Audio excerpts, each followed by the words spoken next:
Shalom, mari bersama kita akan lihat kitab Roma pasal 12. Roma pasal 12.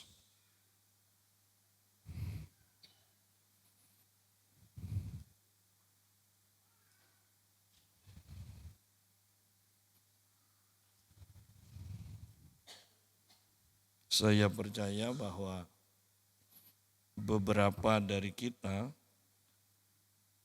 Tuhan berbicara secara khusus, belajarlah percaya kepadaku. Ketika engkau sudah tidak berdaya, ketika engkau sudah tidak melihat jalan keluar, biarlah firman ini menjadi rema bagi hidupmu, belajarlah percaya kepadaku.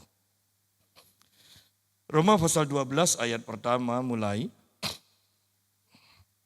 Karena itu saudara-saudara, demi kemurahan Allah aku menasehatkan kamu supaya kamu mempersembahkan tubuhmu sebagai persembahan yang hidup, yang kudus dan yang berkenan kepada Allah. Itu adalah ibadahmu yang sejati. Janganlah kamu menjadi serupa dengan dunia ini, tetapi berubahlah oleh pembaharuan budimu, sehingga kamu dapat membedakan manakah kehendak Allah, apa yang baik, yang berkenan kepada Allah, dan yang sempurna. Kita berhenti sampai sini dulu. Nanti kita akan bahas sampai selesai perikop ini. Bahwa ayat pertama dan ayat kedua ini adalah ayat-ayat yang sangat kita kenal. Hampir semua orang Kristen mengenal ayat ini. Mempersembahkan tubuh kita sebagai persembahan yang hidup. Dan ini disebutkan ibadah yang sejati. Berarti kalau ada ibadah yang sejati, ada ibadah yang tidak sejati. Bahwa ibadah dalam kekristenan itu adalah memberi kepada Tuhan, mempersembahkan kepada Tuhan. Jadi bukan berusaha untuk mendapat sebanyak mungkin, tetapi mempersembahkan kepada Tuhan. Nah, di sini dikatakan mempersembahkan tubuhmu sebagai persembahan yang hidup. Bahwa mempersembahkan hidup kita, sederhananya saya katakan, mempersembahkan seluruh hidup kita, itu tidak mudah. Oleh karena itu, di sini diawali, karena itu saudara-saudara, demi kemurahan Allah. Jadi sebatas kita memahami kemurahan Allah, sebatas itu juga kita akan memberikan hidup kita. Bahwa kemurahan Allah tidak terbatas, maka kita akan mempersembahkan hidup kita juga secara tidak terbatas. Tetapi kalau kita tidak memahami bahwa Allah sudah memberikan anaknya yang tunggal, berarti seringkali saya sudah katakan, ini berbicara keseluruhan Allah. Ya, diberikan kepada kita. Dan kalau kita memahami hal ini, maka tidaklah sukar untuk mempersembahkan seluruh hidup kita juga kepada Tuhan. Tetapi kalau kita tidak memahami seberapa besar pengorbanan Allah bagi kita, maka kita juga akan hitung-hitungan dalam mempersembahkan hidup kita kepada Tuhan. Semakin kita memahami betapa besarnya kemurahan Tuhan, maka sebesar itu juga kemurahan yang akan kita nyatakan dalam hidup kita. Jadi kita lihat bahwa banyak orang yang tidak mau mempersembahkan seluruh hidupnya kepada Tuhan. Kenapa?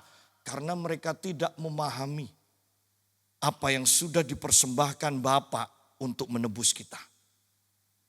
Kalau kita bisa memahami, sudahlah seluruh hidup kita, seluruh harta kita, kita akan dengan mudah berkata, ini adalah milikmu. Ini aku persembahkan kepadamu. Tetapi kalau kita tidak memahami kemurahan Allah, kita akan katakan, kok banyak, terlalu banyak. Ya. Kita akan hitung-hitungan terus-menerus. Sehingga kita menjadi orang Kristen yang tidak akan pernah bisa dipercaya oleh Tuhan untuk membawa kemuliaan Tuhan. Ya. Karena itu saudara-saudara, demi kemurahan Allah. Kemurahan Allah yang bagaimana? Kemurahan Allah di mana Dia mengorbankan anaknya yang tunggal supaya kita diselamatkan. Ingat, anak yang tunggal.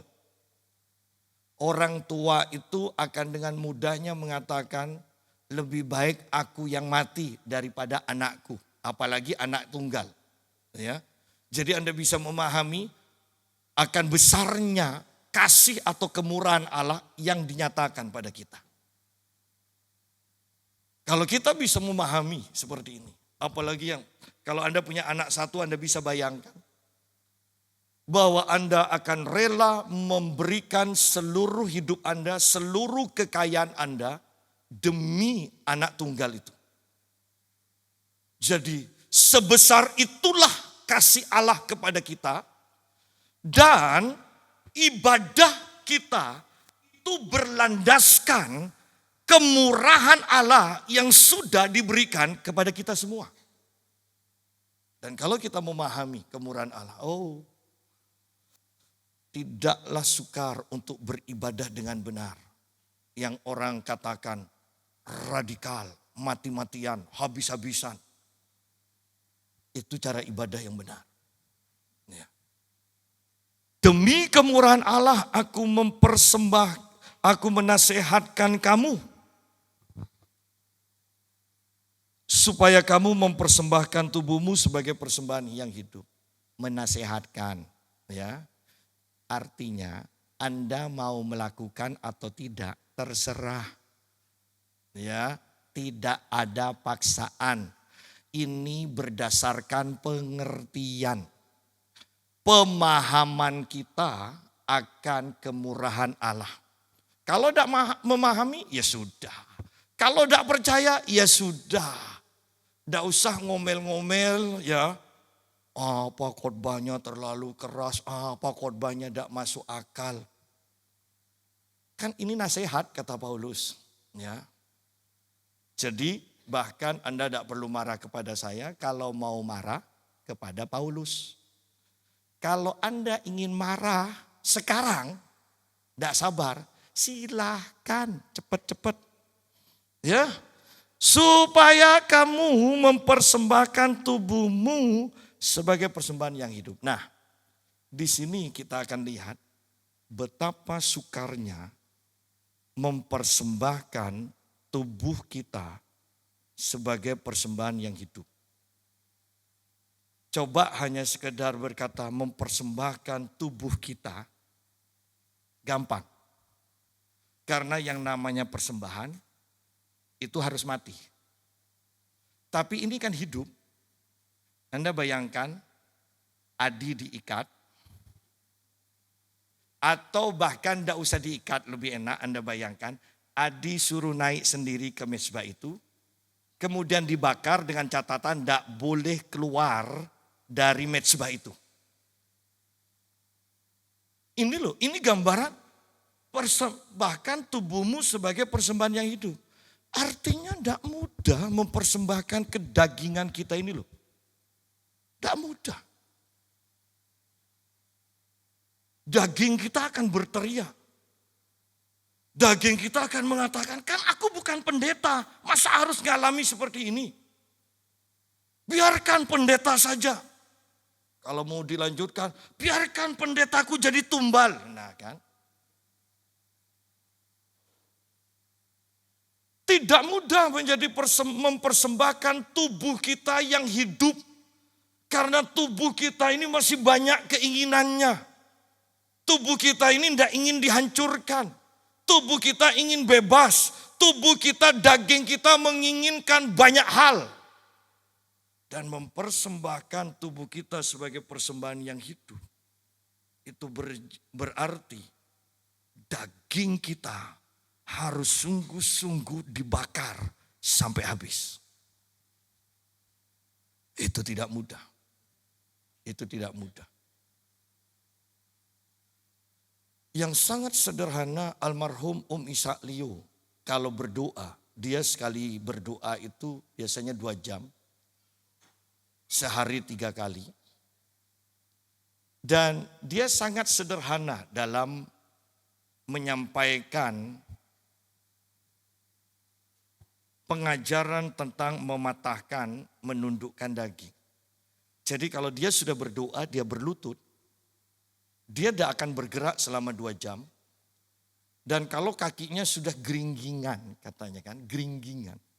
Dia akan berkata kepada kaki ini, kaki diam. Sekarang aku sedang menyembah Tuhan, tunduk dalam nama Yesus. Itu yang dilakukan. Sangat sederhana kan, menyalibkan daging, dan itu tidak mudah loh. Anda bisa bayangkan kalau tidak gerak setelah 2 jam, Anda harus dibantu untuk berdiri atau bahkan untuk duduk meluruskan kaki. Kalau kita kan berpikir, alah untuk apa repot-repot. Berdoa ya bersilalah. Kalau sudah 5 menit geringgingan kemudian diluruskan. Tarik lagi 5 menit lagi, ditarik lagi, ditekuk. Ya kan? Pokoknya selama 2 jam kita sudah ganti posisi berapa kali. Artinya bahwa menyelipkan daging ini tidak mudah loh. Apalagi yang sudah terlatih, tidak pernah menahan diri. Ketika ingin ini lakukan, ketika ingin ini berusaha untuk dapat. Kalau sudah orang seperti ini percaya Tuhan Yesus, kemudian sampai pada ayat ini, ibadah yang sejati, betapa sukarnya. Ya. Ingat yang saya katakan, orang merokok pertama kali, kedua kali, itu adalah keinginannya sendiri. Ya. Seandainya dia 5 kali merokok, kemudian dia berhenti, dia akan mudah untuk berhenti. Tetapi kan sudah tahunan. Sehingga sampai dalam tanah berhenti. Kamu harus berhenti rokok. Tidak bisa. Inginnya berhenti. Nah bayangkan daging kita. Sudah berapa tahun, sudah berapa puluh tahun. Kita mengikuti keinginan daging. Dan sekarang kita katakan berhenti. Itu sukar. Itu sama dengan menaruh diri kita. Untuk naik ke mezbahnya saja sudah mikir kan. Apalagi mezbahnya dibakar lagi, ada api sudah. Bayangkan kemudian daging kita kena api ini. Sakitnya. Dan itulah sebenarnya ibadah. Ibadah yang sejati. Saya tetap mau katakan bahwa ketika kita sebagai orang Kristen, sebagai hamba Tuhan, membiarkan kedagingan ini kita umbar sedemikian rupa, maka kita akan menjadi bejana yang bocor dalam hal menampung kuasa Allah. Saya selalu katakan bahwa pelayanan pelepasan itu enak. Kenapa? Minimal kita itu bisa selalu berhati-hati dengan hidup kita. Saya tidak tahu besok saya melayani di Surabaya, apakah ibu yang akan minta didoakan untuk dilepaskan susuknya akan datang. Dan seperti yang saya katakan, nama belakangnya adalah Sihab. Anda bisa ngerti? Bukan orang Kristen. Tetapi dia katakan, saya lebih srek untuk dilayani pendeta daripada ustadz. Orangnya sendiri yang katakan. Dan menurut rencana besok dia akan datang ketika saya melayani di Surabaya. Nah, pelayanan pelepasan itu akan membuat kita sepanjang hidup kita berhati-hati. Kenapa? Kalau enggak, kita akan rentan terhadap serangan-serangan roh-roh jahat. Sehingga ayat pertama ini betapa pentingnya bahwa kita itu harus setiap waktu mempersembahkan tubuh kita sebagai persembahan yang hidup. Yang dibakar dengan api itu. Dimurnikan. Selalu dimurnikan. Betapa pentingnya hal itu. Bahwa di akhir zaman ini akan terjadi demonstrasi kuasa. Baik dalam kekristenan, baik melalui dukun-dukun, baik melalui agama-agama yang lain. Saya mau katakan, bukan hanya kekristenan. Dukun-dukun pun akan mendemonstrasikan kuasanya. Tokoh-tokoh agama lain pun akan mendemonstrasikan kuasanya. Sehingga betapa pentingnya kita sebagai orang Kristen setiap waktu mempersembahkan tubuh kita ini sebagai persembahan yang hidup kepada Tuhan. Supaya kuasa Allah bekerja dengan leluasa melalui hidup kita.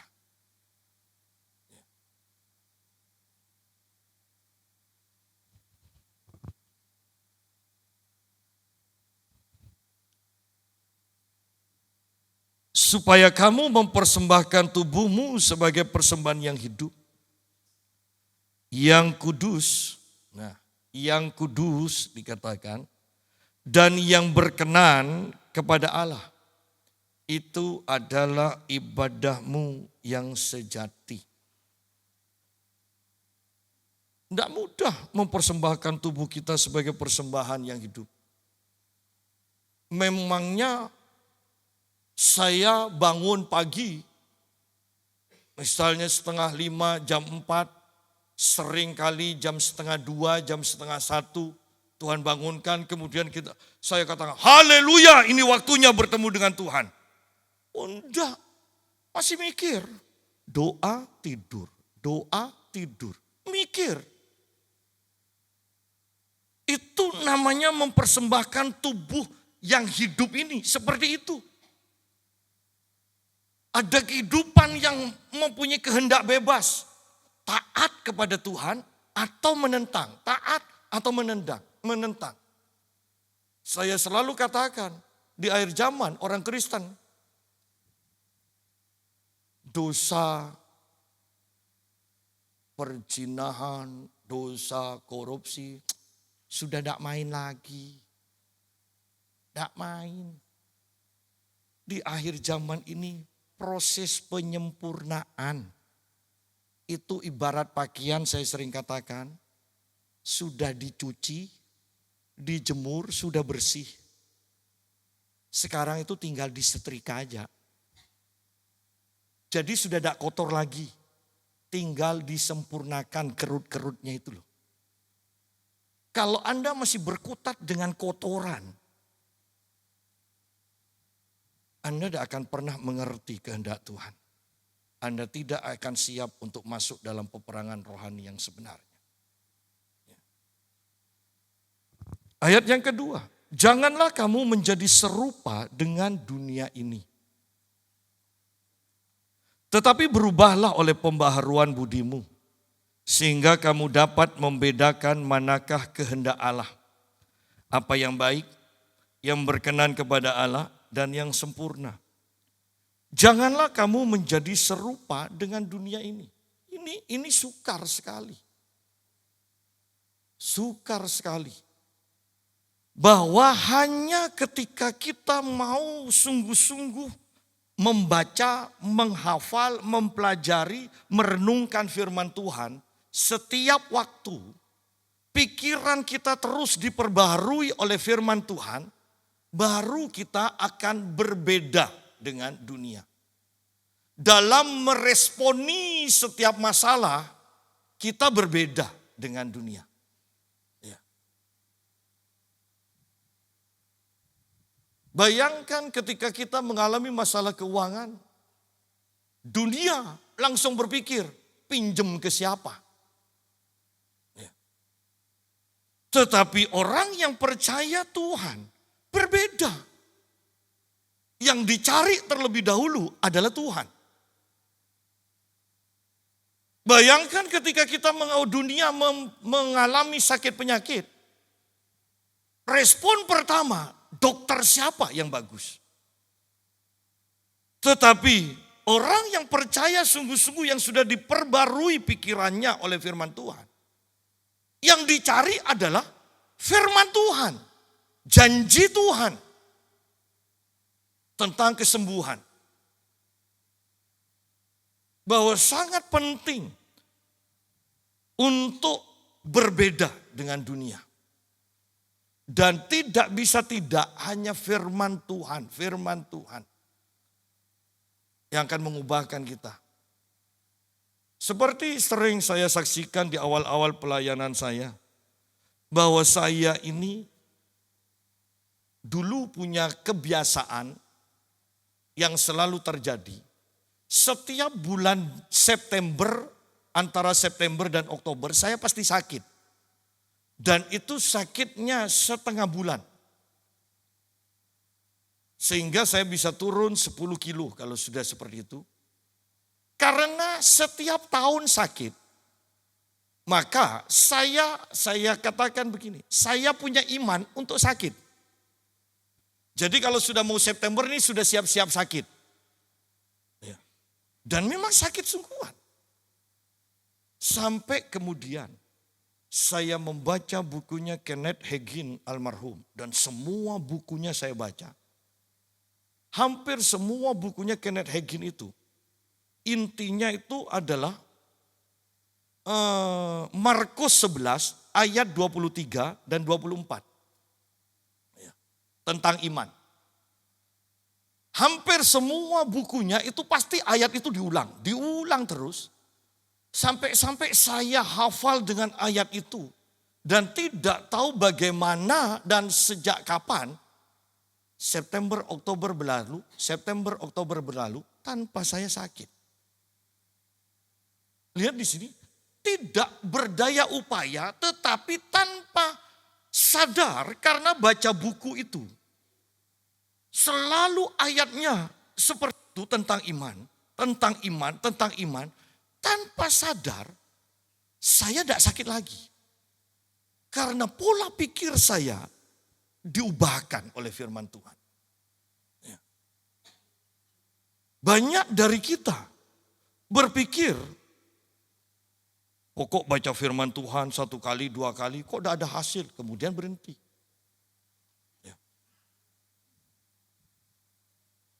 Kalau ibaratnya kalau saya fitness ya, Adi tahu. Kalau sudah ada orang latihan baru fitness, itu bahkan sehari 2 kali, kita sudah senyum-senyum. Pasti 3 minggu berhenti. Kenapa? Dia pikir latihan 1 kali, itu langsung mentol-mentol. Ya. Bahkan ibu-ibu kemudian berkata, saya tidak mau besar gitu. Bu, dalam hati kita, bu, kita yang sudah pakai macam-macam aja tidak mentol-mentol, ya kan? Mereka ingin cepat hasilnya dan ketika tidak mendapatkan, mereka putus asa. Mereka berhenti. Sama kan dengan firman, seringkali ketika kita tidak mendapatkan hasil, kemudian kita berhenti. Padahal sebenarnya pola pikir kita yang terus diubahkan. Belum berubah sepenuhnya sehingga hasilnya belum kelihatan. Bertekun, terus perbarui pola pikir kita. Terus perbarui pola pikir kita. Dan Alkitab katakan seperti orang berpikir, demikianlah dia. Kenapa? Orang yang misalnya Anda lihat orang menang judi sampai miliatan. Kaya luar biasa. Kemudian, lama kemudian miskin lagi. Kenapa? Pola pikirnya belum diubahkan. Dulu di daerah Tuban itu, Anda tahu petani-petani itu tanahnya dijuali, kemudian semuanya pakai Pajero. Wow, Pajero. Paling 2 bulan, 3 bulan, bingung mereka, mau dijual lagi. Sudah tanah enggak ada, iya kan? Pajeronya hanya harga berapa kan? Apalagi tahu kan orang yang beli, oh ini butuh uang. Kenapa bisa seperti itu? Megang uang miliaran, tapi cepat kembali miskin. Pola pikir. Anda mau disembuhkan, Anda sakit, sembuh. Pergi ke dokter, sembuh. Anda akan sakit lagi. Kenapa? Pola pikir belum diubahkan. Seandainya pola pikir kita diubahkan oleh kebenaran firman Tuhan, tidak menjadi sama dengan pola pikir dunia. Sakit ke dokter, kalau kita kan enggak. Sakit ke Tuhan. Ya. Sampai pola pikir kita diubahkan sepenuhnya, baru pengalaman-pengalaman kita akan berubah juga. Dan kekristenan juga yang menjadi masalah bagi kekristenan. Kenapa kebangunan rohani yang sering kita dengar itu terjadi hanya beberapa tahun kemudian hilang, beberapa tahun hilang. Kenapa? Karena pola pikir dari jemaat belum diubahkan. Sehingga itu hanya menjadi lawatan Tuhan. Kita belum sampai dalam taraf seperti Smith Wigglesworth yang berkata begini. Kalau Tuhan tidak gerakkan saya yang akan gerakkan Tuhan. Dan orang yang berkata seperti ini dikatakan, dia tidak pernah berdoa lebih dari setengah jam, tetapi tidak pernah melewatkan setengah jam tanpa doa. Dia akan selalu bawa Alkitabnya. Dan kemana-mana dia akan baca. Pokoknya tidak boleh lebih dari setengah jam dia akan baca Alkitabnya. Dan orang yang sepenuhnya seperti ini kehidupannya, tentunya pola pikirnya diubahkan. Sehingga bahkan ketika dia mengalami sakit usus buntu, yang beberapa waktu lamanya dia selalu mengeluarkan darah, dia tetap dengan prinsip, dia berkata begini, bahwa tulang-tulang dari Yesusku tidak dipatahkan, maka pisau operasi pun tidak akan pernah menyentuh tubuhku, dia katakan. Dia berkhotbah, selesai berkhotbah atau sebelum berkhotbah, dia di kamar itu mengeluarkan darah karena usus buntunya. Tetapi tiba-tiba, kan kalau kesembuhan dari Tuhan kan seringkali kita tanpa sadar loh. Ya. Sudah batuk, minum obat, tidak sembuh-sembuh, ya. Berdoa ke Tuhan, sudahlah bosan minum obat terus. Tahu-tahu setelah 2 bulan, loh iya batuk saya kapan ya sembuhnya? Lihat di sini, cara Tuhan. Nah, seperti itu juga yang dialami Smith Wigglesworth. Tiba-tiba dia disembuhkan. Sidang jemaat, yang perlu kita miliki adalah ketekunan. Ketekunan dalam membaca firman, merenungkan firman, dalam beribadah walaupun kelihatannya tanpa hasil. Saya dulu ikut karate, ikut binaraga, semuanya sama kok. Latihannya, setiap latihannya ya itu-itu aja. Karate itu satu, terus. Tahu-tahu ketika dipukul itu tidak terasa. Ketika ditendang tidak terasa. Lu kapan jadi kebal itu lu? Orang hanya teriak yang keras, teriak supaya dadanya itu juga olahraga, dia katakan organ dalamnya. Makanya kalau nyanyi itu yang keras juga. supaya tidak asma. Ya. Dan itu tanpa terasa memang kan.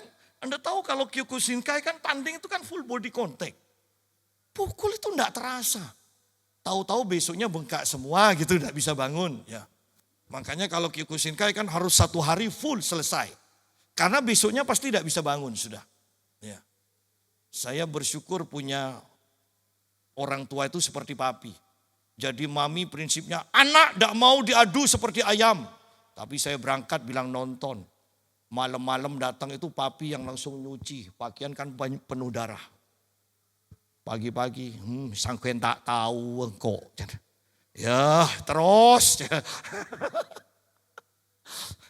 Tetapi lihat di sini bahwa mau apapun juga latihan olahraga itu butuh ketekunan. Bayangkan kita punya pola pikir dari kecil sampai dewasa, bahkan sampai mungkin yang mau baru bertobat sampai umur 50 tahun bertobat.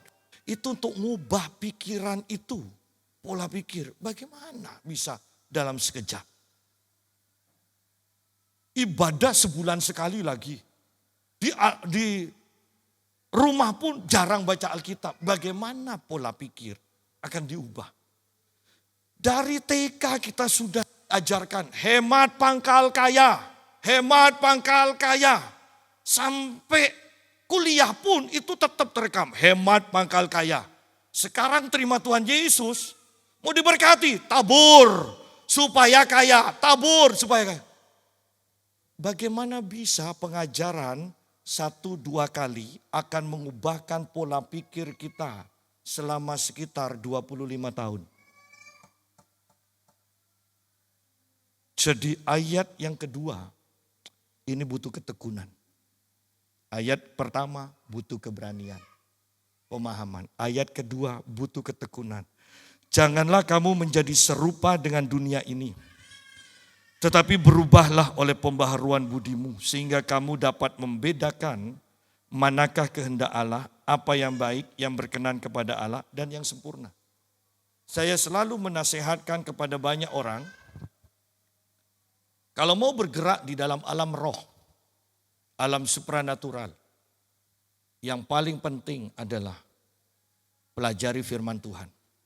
Kalau tidak, di alam roh Anda akan mendengar banyak suara. Dan tidak semua suara itu dari Tuhan.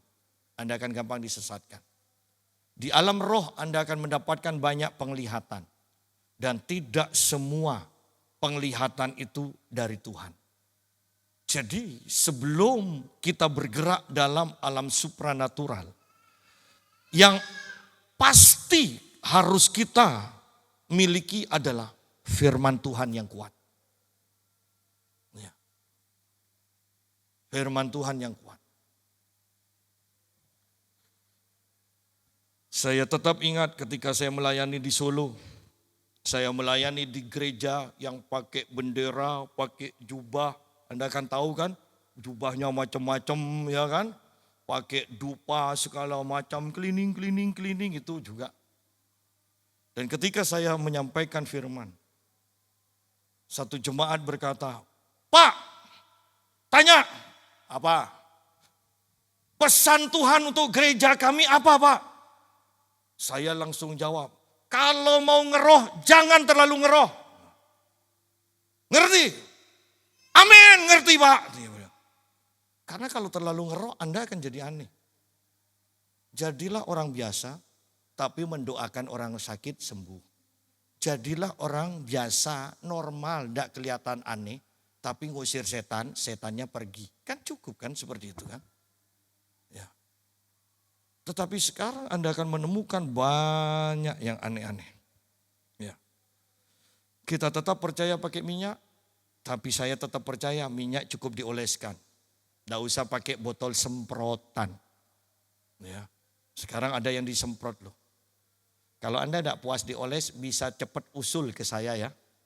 Kalau ada 10 yang minta disemprot, saya belikan botol semprotan. Nanti ibadah selanjutnya kita main semprot-semprotan. Ya. Apa yang baik, yang berkenan kepada Allah dan yang sempurna. Ayat 3, berdasarkan kasih karunia yang dianugerahkan kepadaku, aku berkata kepada setiap orang di antara kamu, janganlah kamu memikirkan hal-hal yang lebih tinggi daripada yang patut kamu pikirkan. Tetapi hendaklah kamu berpikir begitu rupa sehingga kamu menguasai diri menurut ukuran iman yang dikaruniakan Allah kepada kamu masing-masing. Nah, bahwa ketika kita menjadi percaya kepada Tuhan, Tuhan memberikan kepada setiap kita takaran iman. Takaran iman. Takaran iman tentunya ini karena Tuhan adil, takaran imannya sama. Ya. Tetapi masalah iman ini akan bertumbuh atau tidak, itu adalah usaha kita sendiri. Ya. Kan awalnya sama kan, percaya Tuhan Yesus. Tapi kemudian seiring dengan perjalanan waktu, pengalaman kita berbeda-beda. Bahkan ingat, iman saya katakan tidak bisa dipaksa. Mau dengan deklarasi pun itu tidak bisa dipaksa. Ya, tidak bisa dipaksa. Anda mungkin ingat tentang apa yang saya saksikan. Bahwa ketika Bapak GMM itu menyampaikan firman, dia berdiri di sini. Saya di atas mimbar, karena saya dulu masih pengerja, saya di atas mimbar. Gereja masih kecil. Dan dia berkata, Pak Yusa, imani 20 juta setiap bulan. Saya mau jawab amin, tapi tidak punya iman. Loh, iman itu bisa kita rasakan kok. Mau jawab, tidak mungkin Pak. Masa hamba Tuhan jawab tidak mungkin? Ya. Saya hanya senyum, netral. Ya kan, main aman, senyum. Tetapi sejak itu kata-kata 20 juta, 20 juta itu terngiang-ngiang terus. Itu terngiang-ngiang terus. Terus beberapa tahun kemudian saya katakan pada istri saya, perpuluhan kita ini berapa ya? Ketika dihitung, ternyata 2 juta lebih. Berarti itu masuk, tetapi dari mana? Kita tidak tahu. Dari mana? Kita tidak tahu. Karena kalau hanya mengandalkan yang dari sini, tidak berani ngitung. Sidang jemaat, tidak berani ngitung. Tetapi ketika kita memberikan perpuluhan, ya masuk. Tetapi yang saya mau tekankan adalah iman itu tidak bisa dipaksa. Ada orang-orang bahkan gereja-gereja sekarang itu berani loh untuk bangun gereja, untuk beli sound system apa, ngutang dulu. Iman katanya. Kemudian ada janji iman lagi. Ini tidak benar. Karena kitab Korintus mengatakan, Korintus kalau tidak salah, kamu itu memberi harus berdasarkan apa yang ada padamu. Ya. Bukan dari yang tidak ada. Janji iman itu masih tidak ada loh di kita. Ya. Janji iman itu tidak ada uangnya. Anda bisa bayangkan kalau kita katakan saya mau memberi segini. Saya percaya Tuhan akan berkati saya segini. Loh, ini bukan persembahan yang benar. Bisa jadi ketika Anda pas waktunya memberi, Anda tidak ada uang.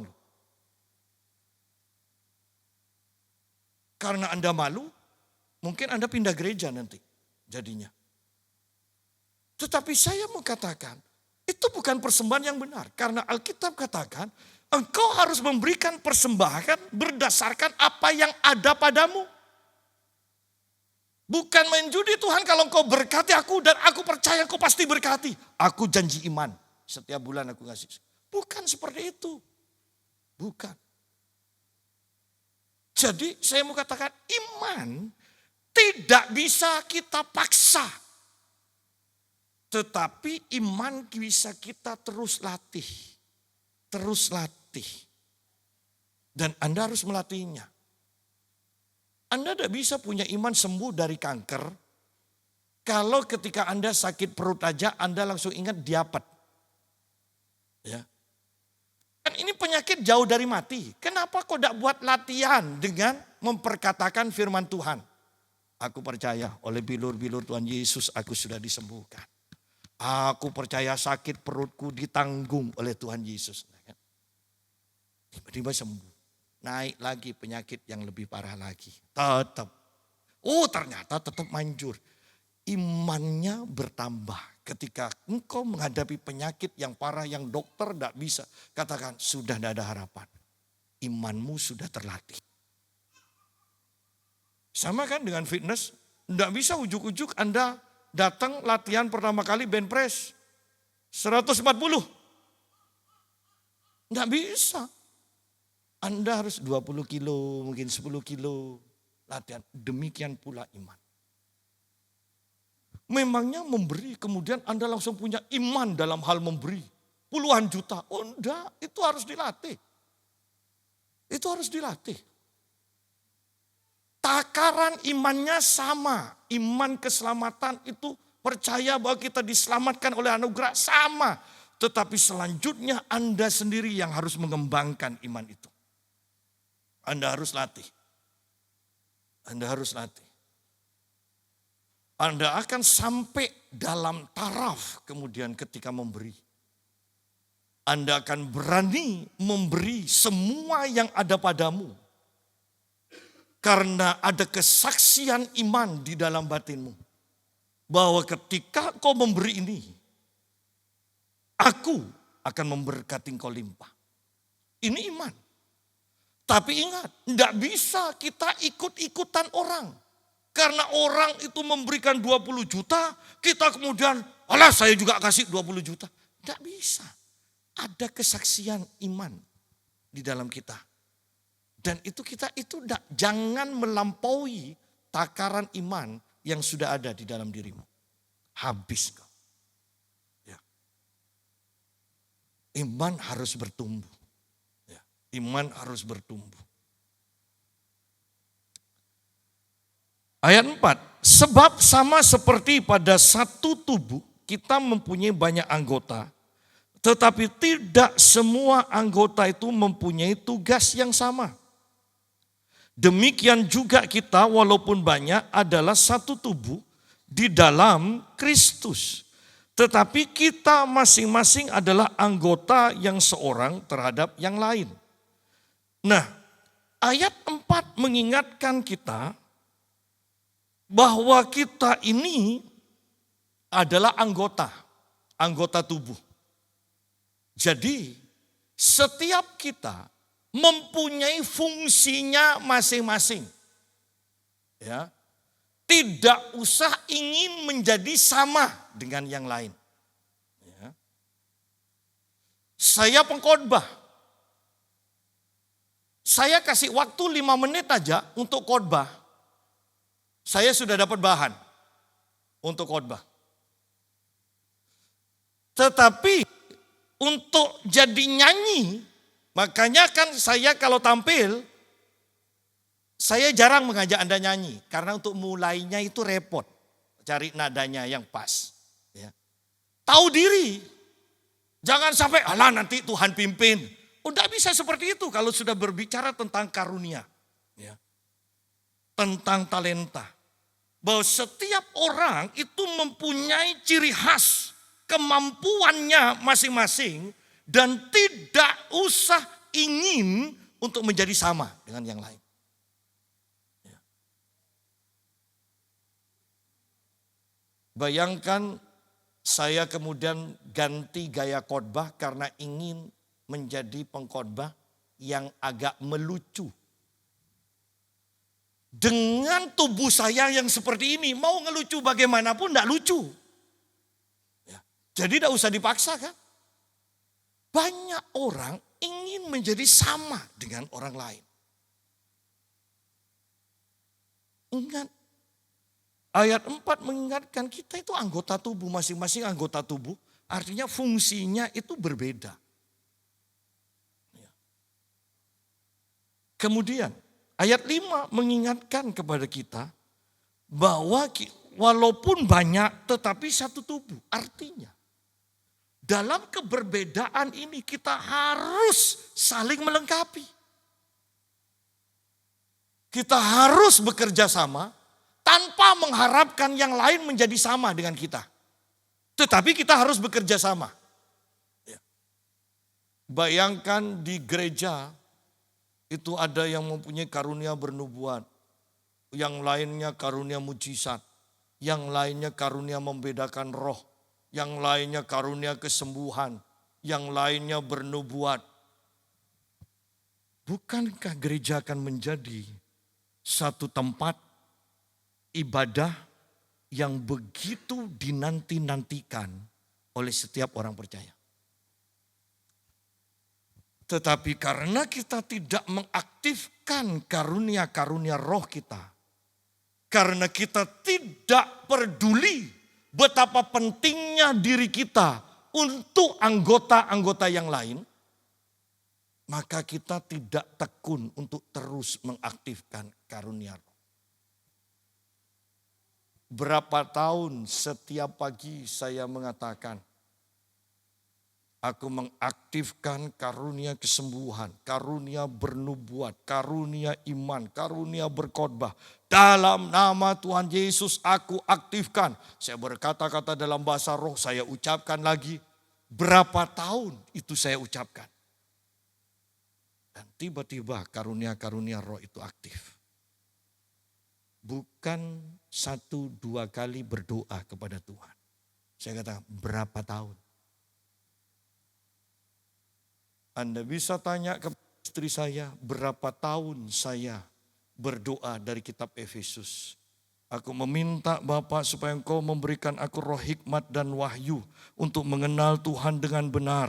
Jadikan mata hatiku terang supaya aku mengerti pengharapan dari panggilanku. Betapa kayanya kemuliaan bagian yang Tuhan sediakan bagiku, orang kudus-Mu ini. Dan betapa dahsyatnya kuasa kebangkitan Kristus yang bekerja juga dengan kuat di dalam diriku.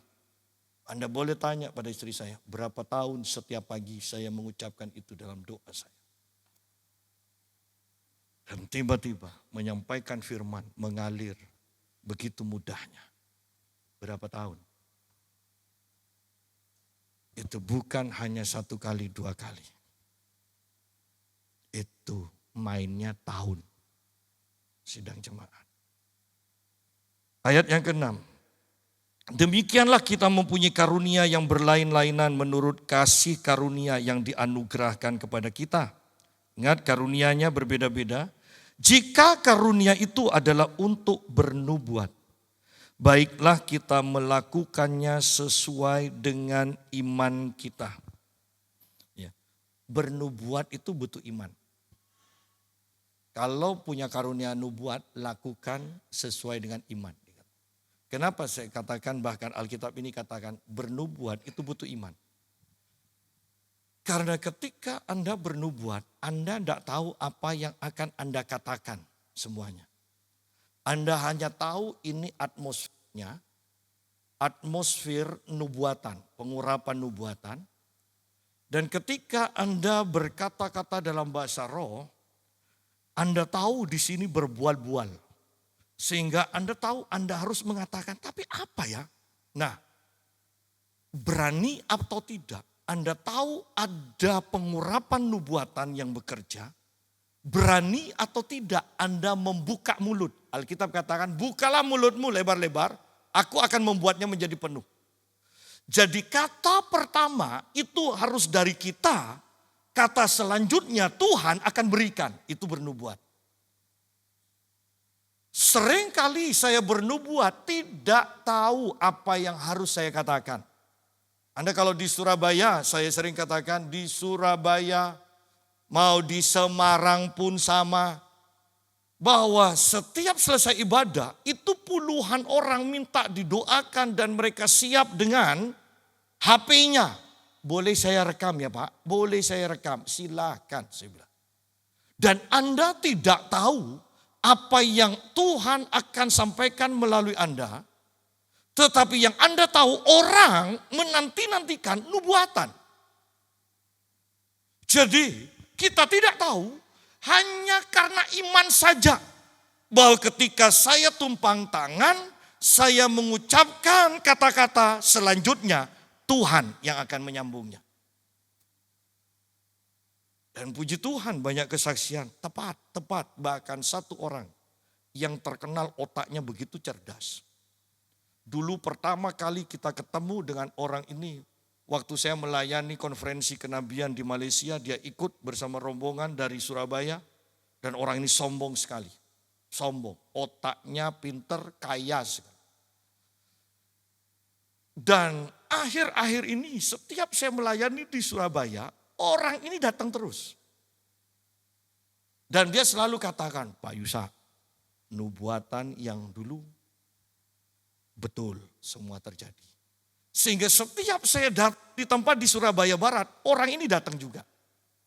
Kenapa? Karena dia tahu nubuatannya betul, dia katakan. Lu orang kaya sombong. Bahkan istri saya aja katakan, gak suka ke orang itu. Tapi sekarang, heran ya, orang itu berubah total. Istri saya mengakui itu. Dan ingat, nubuatan itu butuh iman. Yang punya karunia nubuat, silahkan bernubuat. Selanjutnya ayat 7. Jika karunia untuk melayani, baiklah kita melayani. Jika karunia untuk mengajar, baiklah kita mengajar. Jika karunia untuk menasehati, baiklah kita menasehati. Siapa yang membagi-bagikan sesuatu, hendaklah ia melakukannya dengan hati yang ikhlas. Siapa yang memberi pimpinan, hendaklah ia melakukannya dengan rajin. Siapa yang menunjukkan kemurahan, hendaklah ia melakukannya dengan sukacita. Lakukan, layani sesuai dengan karunia kita masing-masing.